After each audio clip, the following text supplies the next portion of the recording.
Hello అండి. ఏంది చూపిస్తున్నాను అనుకుంటున్నారా? అమ్మ వాళ్ళు ఇలా జొన్నలు, రాగులు, సజ్జలు ఇవన్నీ కలిపేసేసుకొని, పిండి పట్టించుకొని సాయంత్రం పూట రొట్టెలు చేసుకుంటారనమాట. మా చిన్నప్పటి నుంచి అమ్మ వాళ్ళు జొన్న రొట్టెలు, జొన్న గట్క తినేవాళ్ళనమాట. పొద్దునేమో జొన్న గట్క ఉండేది. సాయంత్రం పూటనేమో జొన్న రొట్టె ఉండేదనమాట. ఇంకా బ్రేక్‌ఫాస్ట్‌లు అంటే అప్పుడ్లో అవేమీ ఉండేవి కాదు కదా! నేను అస్సలు తినేదాన్ని కాదు. ఇంకా నా కోసం మా అమ్మ సెపరేట్‌గా ఇంక అన్నం వండేసేది. అన్నమే తినేసేదాన్ని. ఇంక అప్పుడు వీటి విలువ తెలీదు కదా!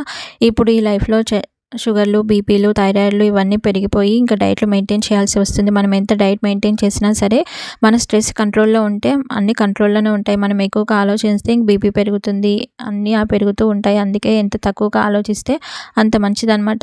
ఇంకా స్ట్రెస్ అనేది, కోపాలు, బీపీలు అనేవి వస్తూనే ఉంటాయి. ఇంకా మనల్ని మనం కంట్రోల్ చేసుకోవాలి. మన హెల్త్ మన చేతిలోనే ఉంటుంది కదా!